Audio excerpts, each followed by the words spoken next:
নমস্কার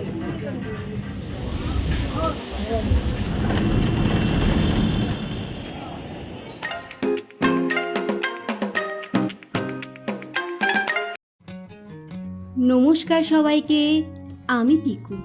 আমার আরও একটা নতুন ব্লগে আপনাদের সবাইকে স্বাগত জানাই। আজ বৃহস্পতিবার, রিওদের স্কুল কিন্তু এখনও চলছে। ওদের স্কুলে ছুটি মনে হয় পঞ্চমী থেকেই দেবে, তো সেই জন্য এখনও ওদের স্কুল বেশ কয়েকটা দিনই হবে। আর এই যে সকালবেলা আমি এখন আমাদের সোসাইটির মধ্যে থেকে হেঁটে যাচ্ছি, আর এখানে কিন্তু বিশেষ চমক হতে চলেছে আমাদের সোসাইটির মধ্যে। আর অলরেডি মেলা কিন্তু আজ থেকে শুরু।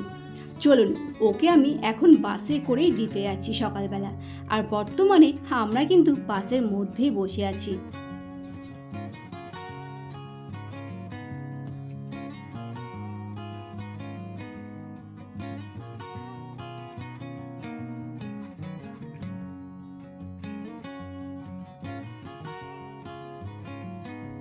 বাড়িতে ফিরে ঘর বাড়ি পরিষ্কার পরিচ্ছন্ন করে গুছিয়ে তবেই কিন্তু রান্নাঘরে ঢুকলাম।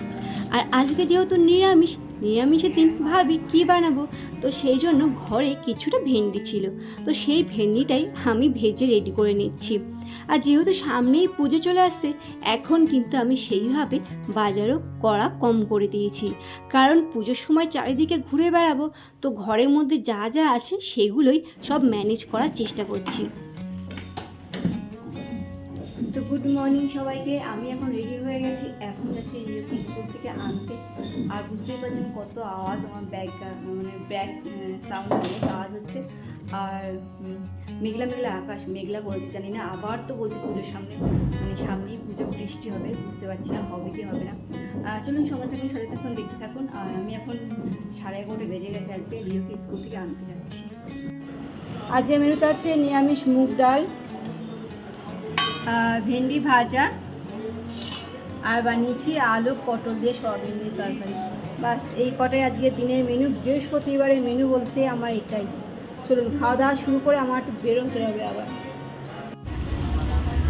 আগেই বলেছিলাম যে আজকে আমার একটু কাজে তাড়া আছে, কারণ বড়দির ছেলের জামাটা আমার এখনও পরতে যাওয়া হয়নি। কখন আবার দেখা হবে তার ঠিক নেই।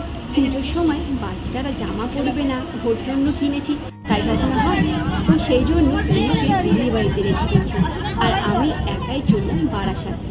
দিদিরা বারাসাতে ভাড়া বাড়িতেই থাকে, ওর বাড়ি আমার বাপের বাড়ির কাছাকাছি।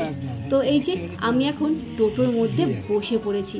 আর জানেন, এখানে কিন্তু বেশ ভয় লাগছিল, কারণ আমি একাই আছি। আর এই স্টেশনে তেমন কোনো লোকজন নেই, আর এরিয়াটা আমার যেন ঠিক ভালো লাগছিল না। তো সেই জন্য আসলে কোনোদিন আসিনি বলেই আমার একটু ভয় ভয় লাগছিল। আর এখন আমি দিদির বাড়ির কাছাকাছি চলে এসেছি। আজ প্রবল বৃষ্টি হচ্ছে, তার মধ্যেও আমি জামা দিতে চলে এলাম। পুরো অচেনা পথে যাচ্ছি, জানি না চেনা পথ না, একদম ফার্স্ট টাইম আসছি।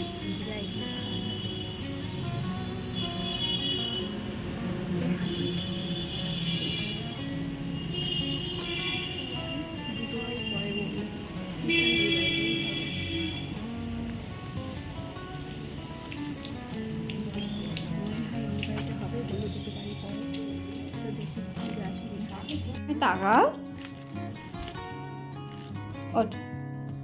এই যে যাকে দেখলেন সে হলো আমার দিদির ছেলে। দেখুন কত ছোট মানুষ, আর ওকে পুজোর সময় জামা ঠিক সময় পৌঁছে না দিলে আমার ভালো লাগবে মানে হিসাবে, তো সেই জন্য বৃষ্টি মাথায় চলে আসলাম। আর বেচারাকে আমি তুললাম ঘুমন্ত অবস্থায়, ওকে ছেলেকে একরকম কাঁচা ঘুমে আমি ভাঙিয়ে দিলাম। ওই জন্য খুবই অন্ধকার। দিদি এখানে ভাড়া বাড়িতে থাকে, সেই জন্য দিদি আগের থেকে জানতোই না যে আমি আসছি। আমি কিন্তু হঠাৎ করেই এসেছি, কিন্তু দিদির বাড়িতে যেহেতু বাচ্চা আছে, সেই জন্য দেখলাম দিদি মিষ্টিও আমাকে খেতে দিল, সাথে অনেক কিছুই দিয়েছে, সেগুলো সব শেয়ার করছি। এত বড় বড় মিষ্টি আমি খেতে পারবো না, সেজন্য একটাই খেলাম। আবার আমি বললাম যে তুই আমাকে একটু চা করে দে, ফল আমাকে দিতে হবে না, ফল খেলে আমি আবার চা খেতে পারবো না। কিন্তু দিদির বাড়িতে সব সময় ফল থাকে, তো সেই জন্য দিদি কি করবে, ও আবার একটু ফল কেটে দিল।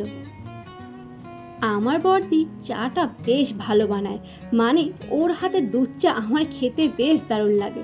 তো সেই জন্য বললাম যে বৃষ্টির মধ্যে এসেছি, এমনিই মাথার যন্ত্রণা হচ্ছে, তুই আমাকে ফল খেতে দিস না, আমাকে একটু দুধ চা করে দে, তাহলেই আমার শান্তি। আর এখন এই দেখুন, সব জায়গায় আমার একই অভ্যাস, চায়ের মধ্যে বিস্কুট ডুবিয়ে খাওয়া।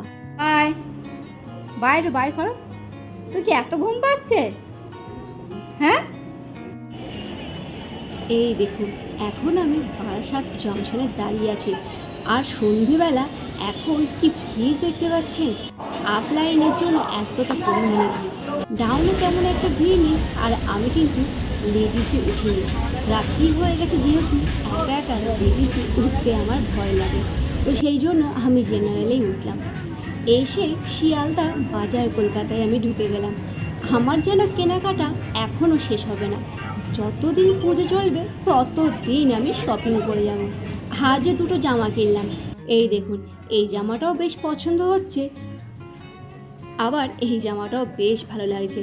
এবার দুটোর মধ্যে কনফিউজ হয়ে যাচ্ছি কোন জামাটা আমি নেব।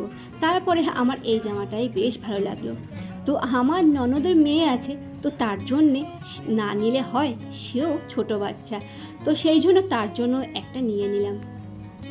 চলুন তাহলে আজকের ব্লগটা আর বেশি বড় করলাম না, এখানেই শেষ করলাম। কেমন হয়েছে সবাই অবশ্যই কমেন্ট আর লাইকের মাধ্যমে জানাবেন, আর সবাই পুজোটা ভালোভাবে এনজয় করবেন। ভালো থাকবেন সবাই।